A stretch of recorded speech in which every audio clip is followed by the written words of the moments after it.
All right, we're on to our third question, and Sean Moody, you'll be the first person to answer if I'm getting this right here. A room full of educators, I better get it right. What would you do as governor to provide sufficient financial support for higher education in Maine? I think there's a reason why there's not a 13th floor when you go to a hotel. I don't know about that grade 13.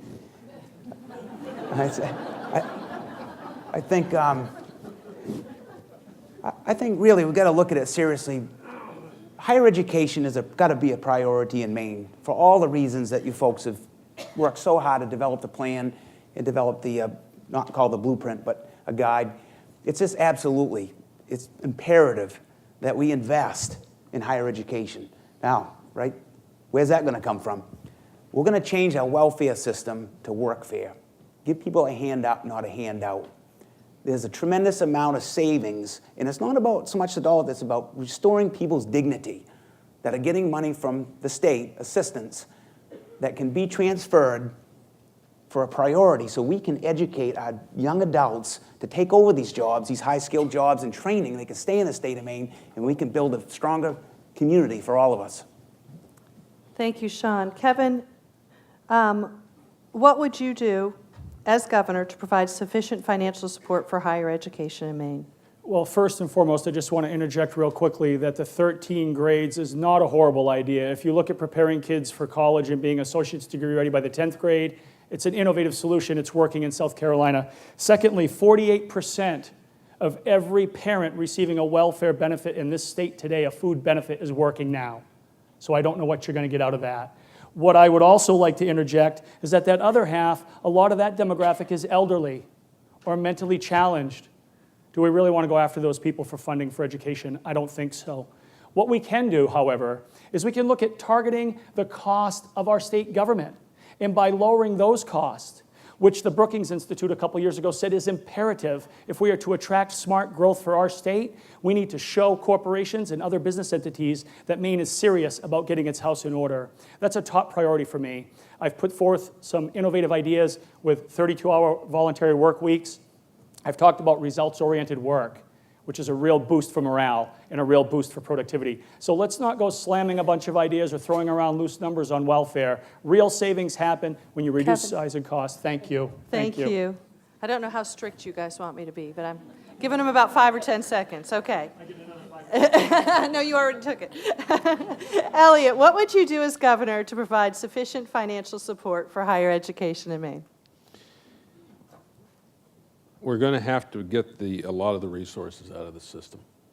As I just said a few minutes ago, we're facing a $1 billion budget deficit in the state of Maine, and it's getting bigger and bigger by the day as candidates make more and more promises to various groups around the state.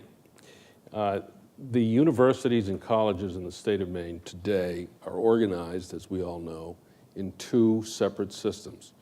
There are 7 campuses in each. They report to separate chief executive offices. They report to separate boards of trustees. They all report to the governor. The 2 boards of trustees report to the governor.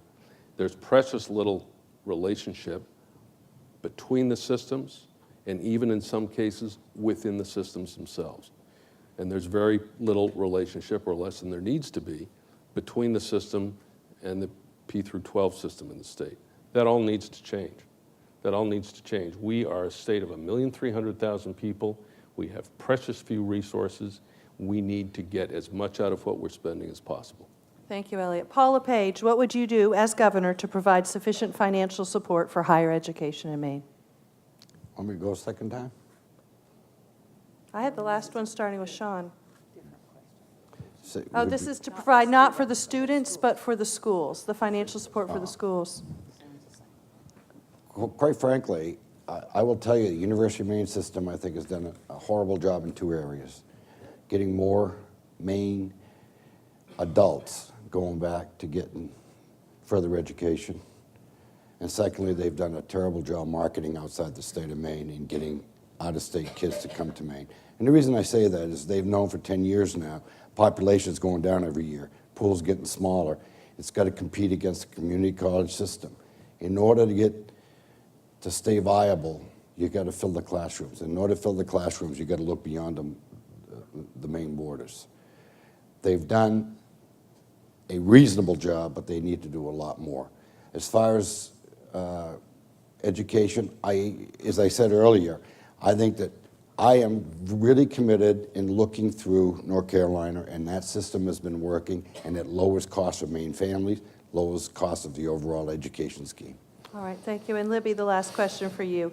What would you do to provide sufficient financial support for higher education in Maine?